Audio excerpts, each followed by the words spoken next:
Well, hello and welcome to all of our viewers from around the world. I'm Fiona Langsharp, IBCLC Director of Communications and MC here at Gold Learning.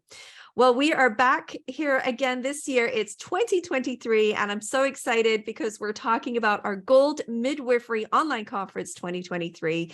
And we have a very special guest here today, Sarah Mlambo. It is so good to have you here today. I just a little bit giddy because Sarah's going to be talking about one of my favorite topics. And we will get into that in just a moment. But let's invite Sarah online here now. Welcome, Sarah. It's so good to have you here today. Why don't you go ahead and share a little bit about yourself with our audience here today? Hello, Fiona, and thank you very much for this time. It's actually a pleasure to be invited and accepted my abstract to actually present at Gold. I'm a midwife, a young midwife. I started my career in nursing in 2005 back in Zimbabwe, in Southern Africa, where I completed my registered nurse training there. I then moved on to Namibia in 2009, where I went on to further my studies and specialized in midwifery science and became a midwife in Namibia. The passion for midwifery actually came up when I became a mother. The midwife who took care of me was such a rare gem, I must say. You know, the stories you hear about birth and giving birth in a public hospital, and the stories were not always the best, but the midwife who attended to me did a job well done, indeed. So that's when I decided to be a midwife myself. So 2011, I embarked on that journey and became a midwife, and I'm a proud mom of 4, inclusive of twins, a boy and a girl, whom I should say I breastfed exclusively for 6 months. So anything is possible in Oh, this. wow. Yeah. That's amazing. So, yeah. So this journey for midwifery really took to heart, looking at how many mothers are dying. So I went on and went again for my master's in nursing science with a special focus again on midwifery, more in the private sector, where I felt as if more people are not given so much information, and the rise in cesarean section was also just affecting us here as well in this part of the world in Africa. So thereafter, I also embarked on my PhD, which I recently accomplished, and which focused mainly on developing a model for midwives to help facilitate childbirth choices among women, because having a positive birth experience is one of the best. Just giving birth is not what any woman would like, but it has to be positive, and the experience needs to be relived again by sharing experiences with others. I also currently serve in the National Maternal and Neonatal Stillbirth and Review Committee, which also makes it much more personal as you listen to these women's stories as we are reviewing the files, to want to make a difference. And I think Namibia is actually doing quite well in that, needing change here and there, but we're actually doing quite a bit. So yes, that is actually more about me. I'm a mom, and I'm now a midwifery educator, teaching midwives more about midwifery and maternal and child health. So this is something about me.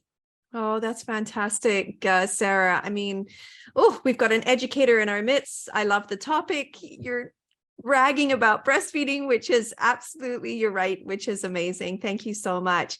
I just want to wind back to your beginning of your story, because I do find this so interesting that you this was something that you went into because of the experience of a midwife that you had, which is fantastic. Can I ask, where was your first birth, or where was the midwife that you had for that first birth? Which country were you in at the time? Okay, I had my first birth in Zimbabwe. Yes. Yeah, in the capital, Harare. Yes, Right. so that's where I had my first And birth. was that the midwifery experience you had there? That was the midwifery experience I had there, Yeah. which really changed my perspective. I was already a registered nurse working in the Ah, accident and emergency department. oh, yes, yes. Yeah. So when you in Zimbabwe at the time, did you have a choice to have a midwife? Is it part of the practice there? How did you sort of land in that sort of scope of practice with somebody that really changed the direction of your education there? Okay, so the primary caregiver of women in Zimbabwe in public hospitals and public settings is a midwife. Mm-hmm. So from ANC up to birth, but Right. it's not the same Mm. midwife Okay. throughout. But this one that I met really in labor ward, she did an Uh, amazing job. Unfortunately, I don't even remember her name. Oh, isn't that fascinating? You have these, but you have these experiences. I mean, we all do, right? Yes, In our lives, we have these impactful experiences, and I think that's why it's so important that we talk about them because when we're working with families, we have to remember that, you know, they may not remember our names, but they will remember the experience. And that that is is true. so important because I think about that all the time, that, you know, we're very porous, you know, during the time that we're pregnant and particularly post-birth as well. And, you know, we absorb things and we take things in. So how people treat us is really going to play into so many factors of our what we then say our experience was in childbirth, right? So That is it's going to true. have so much value. So then you Yeah. moved and did you move after your first birth, or did you consequently have your other two births there too? Now we moved just after the first birth, relocated to Mm-hmm. Namibia, where Uh, I am currently, yes. Where I had the other two births, yes. And yes. midwives for those births too, Sarah? It was actually an obstetrician. So I think Ah, I had a share of both. And yes. yeah, I actually had a share of both. Good. Fortunately, I had a very good obstetrician, and Yep. due to complications with the second pregnancy, I also ended up having a cesarean section. Ah, So the experiences of women, I yes. think it actually bears much more meaning to myself because I've had both Yes. the experiences. And I think it's an area, especially with cesarean section, which is usually left untouched.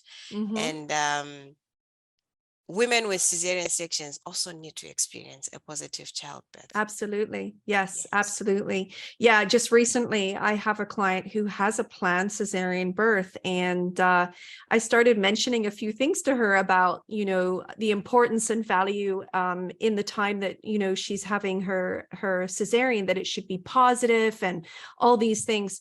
And nobody had spoken to her about it, Sarah. So Exactly. immediately I had thought of you. So I'm actually in the process of sending her some really good resources so that she can also look at positive cesarean and sort of envision what it will Yes. be like for her there too. So yeah, all those things are going to be so important. All right, let's touch on your topic a little bit, because I want to invite folks just to think about this topic before they come and meet with us. Childbirth choice, facilitation for a positive birth experience. Now, this is obviously something that you're very passionate about, but how many times do you still find yourself, you know, teaching on this topic, talking about this with your peers, and folks just sort of all of a sudden being awakened to, oh my gosh, you're so right. This is so important. We need to educate more. Because I feel like we're still scratching the surface on this. What has been your experience? I think my experience when I actually started with this topic, it wasn't really well received. I believe midwives are champions of physiological birth, and we had actually forgotten that we also have a portion of women who cannot give birth naturally.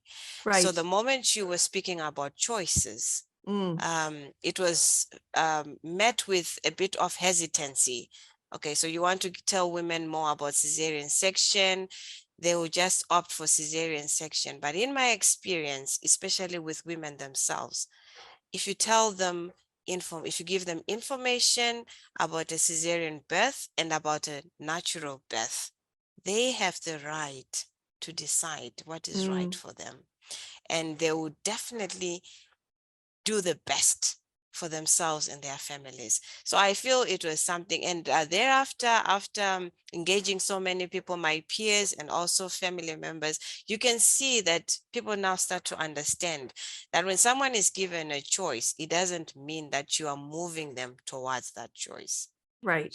Yeah, absolutely. Yeah, it's so important. And I love how you're bringing that into light, for folks to really look at, understand. And this goes back to informed decision making. As Yes, professionals, we need to be very careful that, particularly working in this area that we're all so passionate about, but exactly. understanding that our families, they have the right to choose, and it's important to have each one of them deserves that autonomy, in the process. And so Exactly. it will be great to talk more about this during the session. And I'm going to invite everybody who's listening online right now, please come and sit with Sarah, learn from her.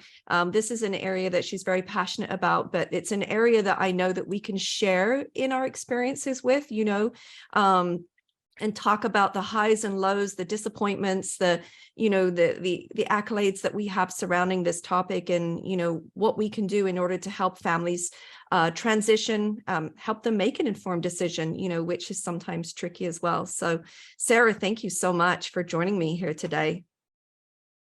Thank you so much, Fiona, for having me. And it's really a pleasure and honor to present for GOLD. Yeah, absolutely. Well, we're looking forward to having you. And I know you're going to be presenting live as part of our GOLD Midwifery Conference.